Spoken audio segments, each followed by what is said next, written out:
अच्छा, ये एक तो ये सेलेक्ट वाली नॉब है ना, इससे भी आप सिलेक्शन कर सकते हैं। और दूसरी नॉब ये वाली है कि आपको और वैल्यूज़ अगर चाहिए स्क्रीन पे, ये देखें, इसको मैंने घुमाया तो ये और वैल्यूज़ हमारे पास आ गई मेजरमेंट्स की भी, और इसमें जो मशीन में एक्स्ट्रा चीज़ें है वो हर चीज़ की वो डिटेल्स हमें देती है यहाँ पे।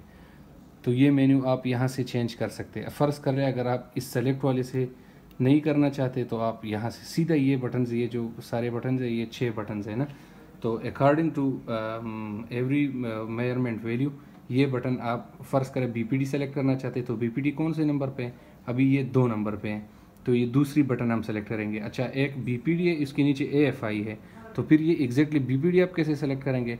तो अगर ऊपर की तरफ इस बटन को आप करेंगे तो ये बीपीडी सेलेक्ट हो जाएगी, और अगर ये बटन आप नीचे की तरफ करेंगे तो ये एएफआई आ जाएगी।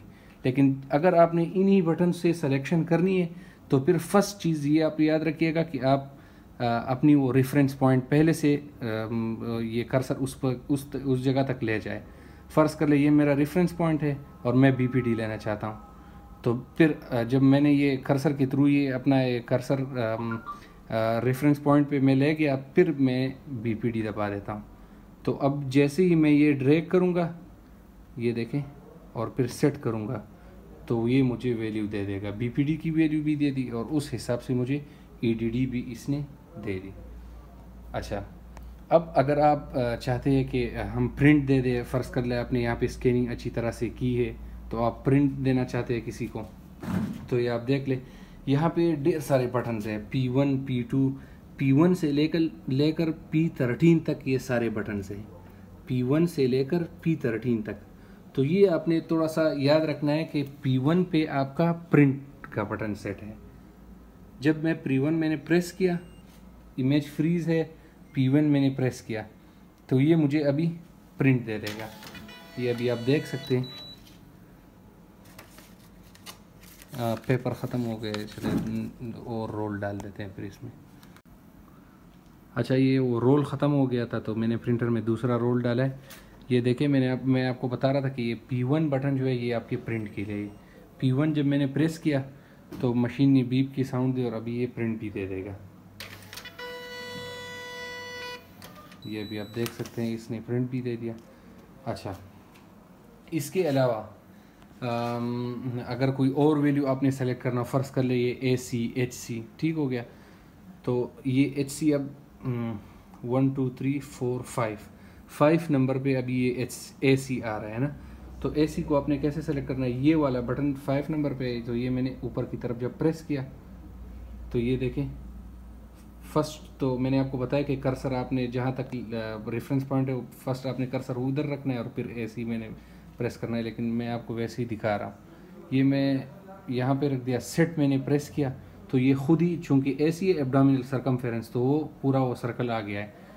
एक दफ़ा सेट प्रेस करने से ये सर्कल आ गया। अब ये सर्कल को भी मैं जैसे ही ड्रैग करूँगा ये उस हिसाब से छोटी और बड़ी होती जाएगी, चूँकि सरकमफेरेंस है तो इसी तरह ही आएगी।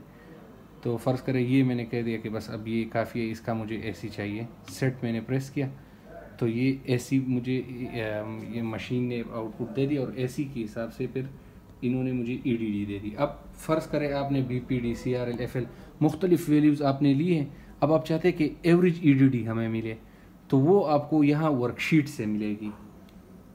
वर्कशीट में एवरेज EDD वो खुद कैलकुलेटेड होती है मशीन की, वो आपको इन तीनों या चारों या और भी अगर आपने वैल्यूज़ ली है तो उस हिसाब से वो आपको एवरेज EDD फिर देगी। तो वो आपने कैसी सिलेक्शन करनी है? ये सेलेक्ट पे आप आएंगे, सेलेक्ट नॉब पे, नीचे में आ गया, ये देखें वर्कशीट पे मैं आ गया और इसी सेलेक्शंस और इसी सेलेक्टेड ये नॉब से जब मैंने प्रेस किया, ये अभी आप देख सकते हैं BPD इन्होंने मुझे दी थी, FL दी थी, AC दी थी, और ये तीनों वैल्यूज़ के हिसाब से इन्होंने फिर मुझे ये एवरेज EDD यहाँ पे ये दे रहा है मुझे, EDC या EDD 12/3/2022, इन्हीं तीनों वैल्यूज़ की एवरेज EDD ये मुझे यहाँ पे एवरेज करके दे रहा है। सही हो गया। अब अगर आपने रिटर्न होना हो तो ये कर्सर आपका ये रिटर्न पे आ गया और सेट के बटन को दबाया तो ये मैं रिटर्न वापस स्क्रीन पे आ गया।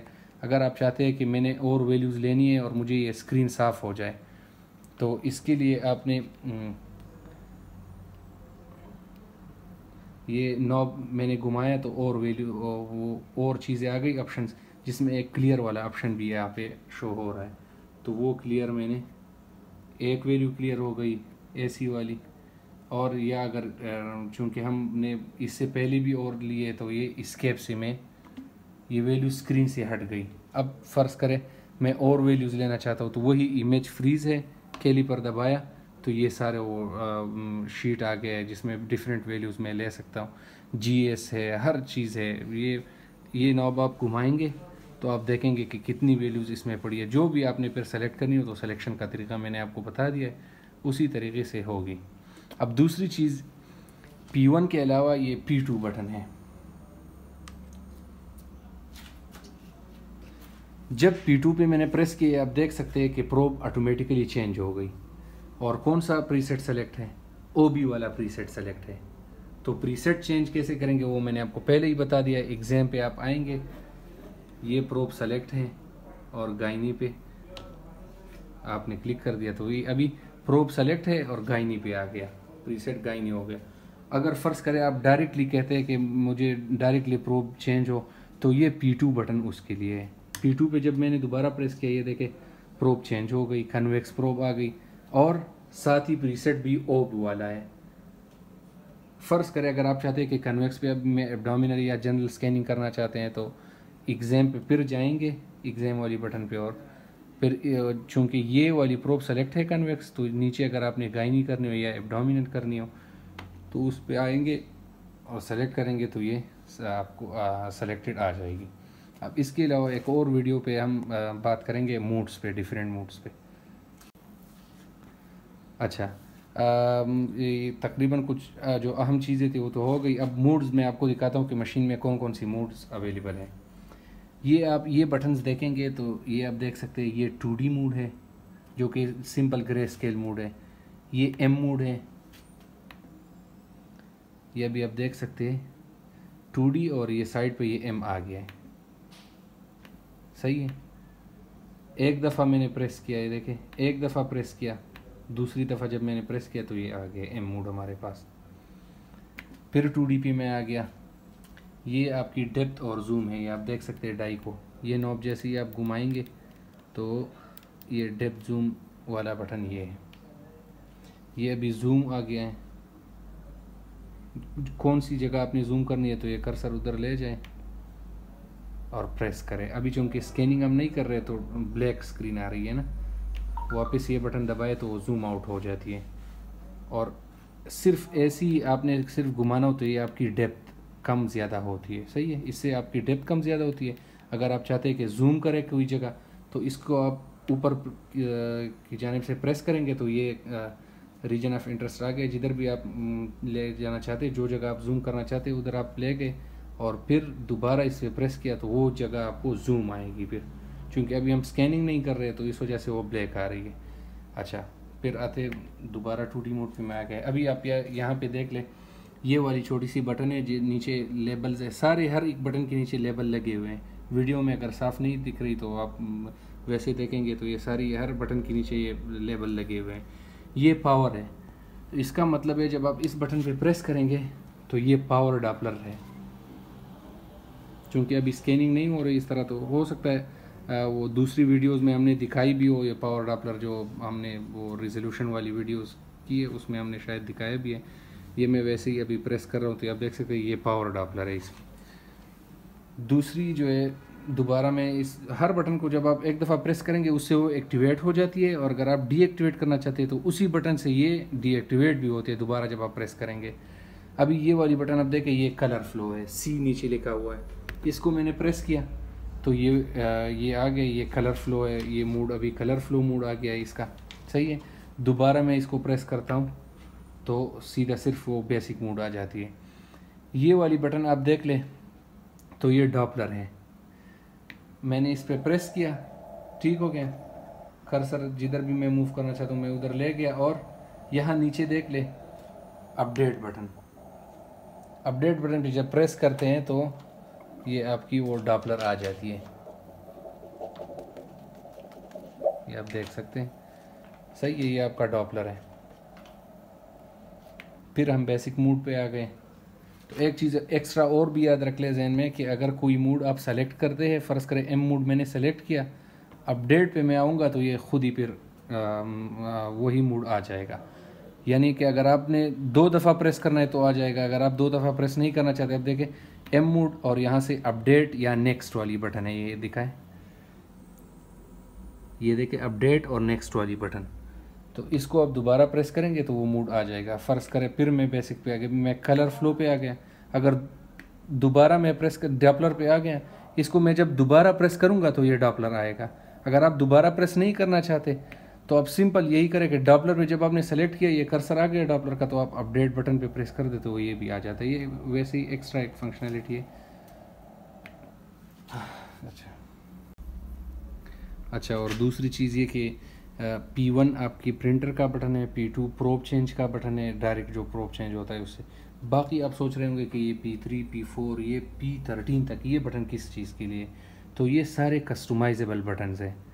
मुख्तलिफ़ ऑप्शंस मशीन में अगर आप चाह रहे हैं कि इस बटन से मेरा ये काम हो, उससे वो काम हो, तो ये सारे कस्टमाइजेबल बटन्स हैं, और जो जो फंक्शनैलिटी मशीन देती है ये उस हिसाब से आप एक एक बटन अपनी हिसाब से कस्टमाइज़ कर सकते हैं। एक चीज़ मैं सिर्फ भूल गया आपको, अगर आपने डुअल मोड सेलेक्ट करना हो तो ये P8 पे मैंने प्रेस किया और फिर P9 पे गया, तो अभी आप देख सकते हैं ये वाला राइट साइड वाला जो है ये अभी एक्टिव है प्रोब, और वो फ्रीज़ हो गया है। ठीक हो गया।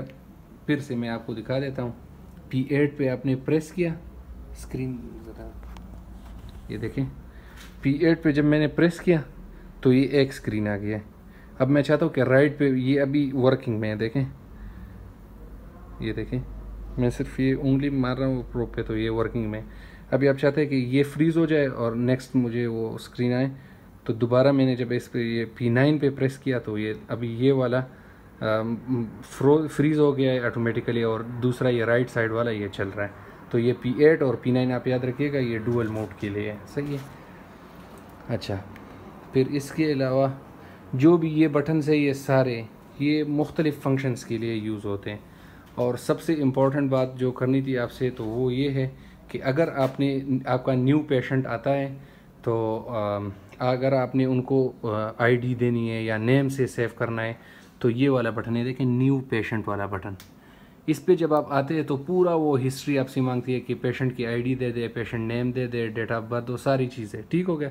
अगर ये आपको थोड़ा सा ये फिर पेशेंट भी टाइम वेस्टिंग चीज़ है, आईडी की अगर आपको ज़रूरत ना हो या नेम देने की, तो बस सिंपल आप ये कर दें। इसको तो मैंने कैंसिल कर दिया है।